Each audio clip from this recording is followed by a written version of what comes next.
Hello everybody, and welcome back to the channel. We are the Mighty Guru Yogurt. Oh yes, we are. It's incontrovertible. Well, here I am doing another one of these ridiculous long-winded walk up to the motorcycle.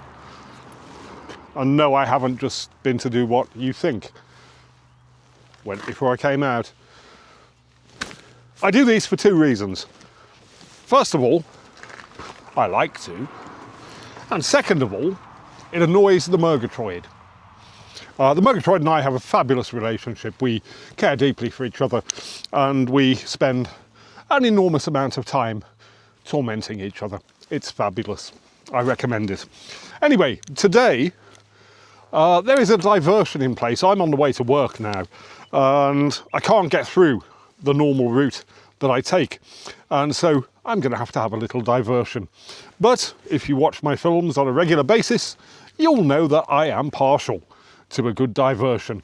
Now, I haven't decided yet at this point which one I'm going to take, but I have a number of options.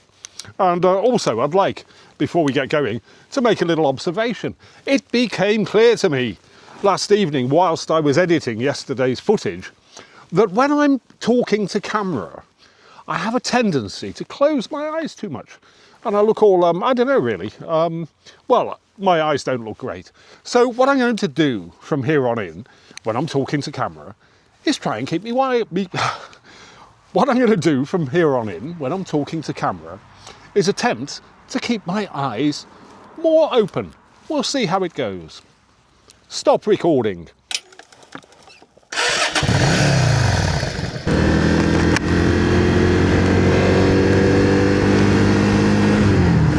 It is another sun-drenched day in Cumbria.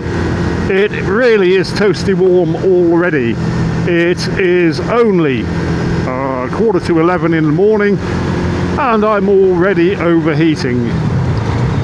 Yesterday we had the threat of rain in the forecast.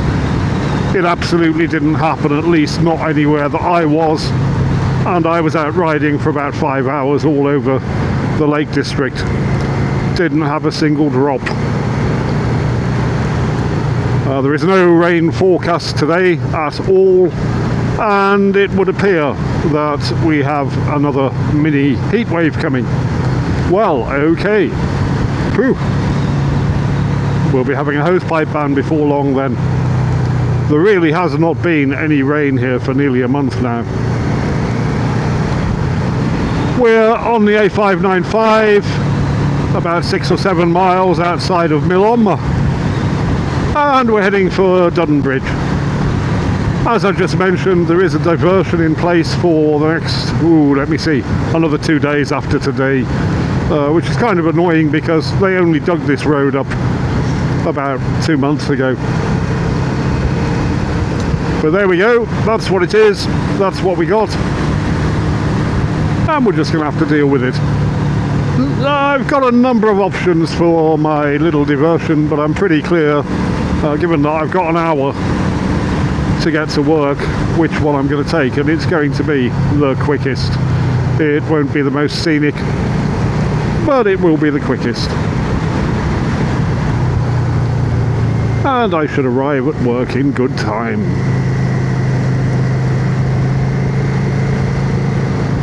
I'm excited about tomorrow. Tomorrow is a full riding day. I'm not entirely sure what I'm going to go and do yet, but I will be going to places hitherto unvisited. Yes, I have a list. I do. Written down, a proper list, a grown-up list, not just a list in your head that you're liable to forget.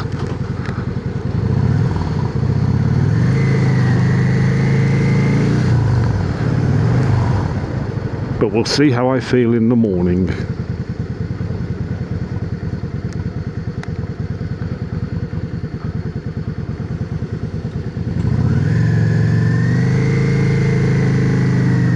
Well now, I'm going to try and have a little bit of an overtake on the way up the hill here. If it's not too busy coming the other way, it should be perfectly possible.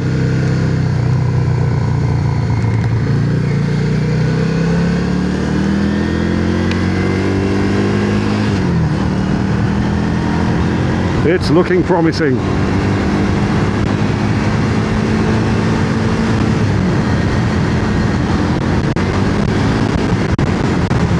Well, maybe not. I actually would have got away with that, but you know, discretion being the better part of valour, and other such sayings. He's turning off anyway.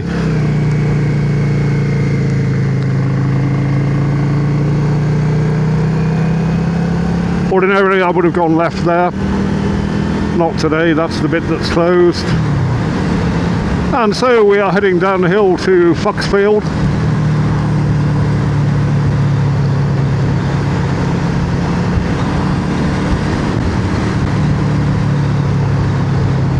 And shortly thereafter we'll be having a left turn, which will take us up toward Coniston.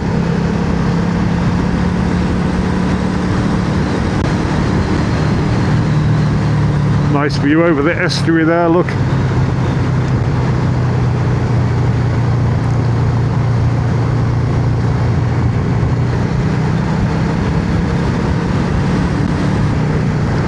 And here we are coming into Foxfield. Here we are, look, here's the sign, Foxfield.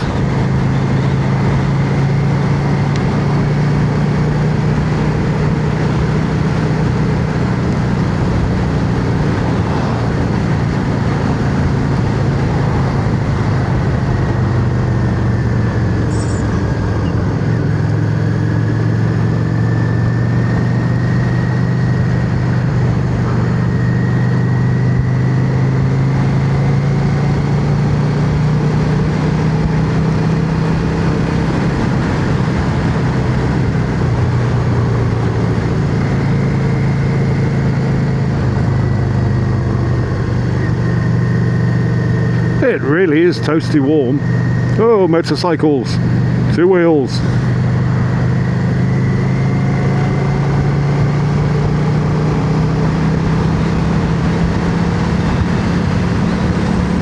There is, coming up on the left, a bit of an accident black spot. The accident black spot coming up. Yeah, on a regular basis this section of road will get closed because somebody's done something foolish. But what it is you've got stuff going along here at 50-60 miles an hour, and then there's a fairly obscured T-junction, and people will just pull out when there's something coming around the bend at 60 and bang, massive inconvenience for everybody involved. And so I always make a point when I'm coming just to the crest of the hill here to be right out in the middle of the road, and just to be expecting for something to be pulling out. Just here, look, you can see how it would happen. And then down on the left here there's a big parking area, and there is a little food wagon where they do, I might mention, a rather nice square sausage bun. The bun isn't square, but the sausage is. And we are having this left turn, which will take us presently up toward Coniston. And this is quite a nice road, actually. I did once come this way because of a diversion, actually, the same diversion up at Broughton. I had to come this way in the camper van. Now that was a different thing altogether. And I spent 5 minutes just not praying because I don't pray, but you know what I mean. Hoping that there would be nothing coming the other way, because there's not a lot of passing places. But of course, on a motorcycle, you will not get into a pickle, even with a horse truck. I think that was a horse truck. I don't know. Who knows what people keep in their animal trucks. Might be sheep, might be chickens. Oh my me! Did you see that bit when I was out riding yesterday up toward Rhino's Pass when the chicken ran out in the road? I thought I was going to get that. That would have gone straight in the saddlebags and home for tea.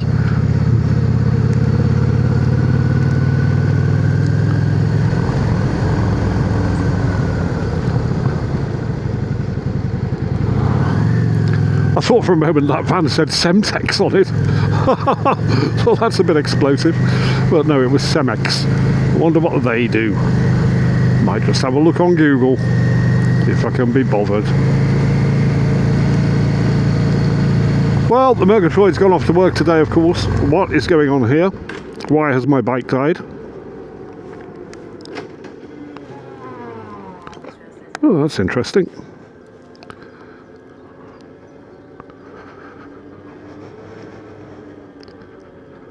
What can have happened here? Let's get somewhere safe and investigate.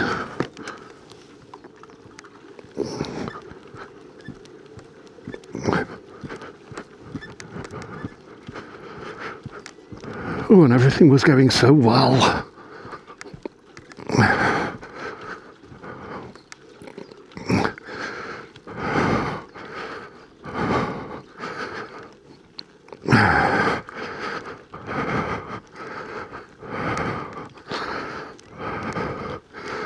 So that just cut out.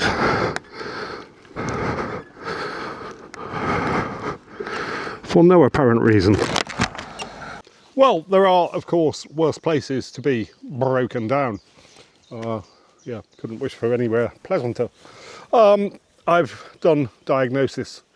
Things have been diagnosed. It was, as I suspected instantly when the bike just cut out for no apparent reason. A blown fuse, 10 amp blown fuse in the main fuse box. So, I mean, in the first instance, it's pleasing that my instant diagnosis turned out to be correct. It's always gratifying. So, do I have my spare fuses with me? Ha ha ha ha! I do not. I have recently, as you will remember from a previous video, learned the lesson of always carrying the power surge pack with me. Well, I've got it with me, of course. No bloody use because fuse is blown. I have a whole box of motorcycle fuses sitting back at home in the garage. I've phoned up work already. I've told them I'm running late because I've broken down. No problem at all. And so, yeah, what's happening now is my man from Pete's Taxis, who's got something of a history of coming to pick me up when motorcycles break down. We'll have a laugh about that on the way back. He's coming to pick me up in about 15 minutes, which is most convenient. I will get back home before 12 o'clock. I've told work I'll be there before 2, and indeed I will. So the plan from here is that I'm going to abandon the motorcycle a little bit up the grass verge here so it's not in the way of this gate, although to be fair it doesn't look as though this gate has been opened this decade, or indeed for the last 2 decades. But in any event, we'll make it as inconvenient as we can. Once I get home, I'll jump in the van, I'll drive back here, I'll pull over, I'll put the brake lock on, and then I'll go to work in the van.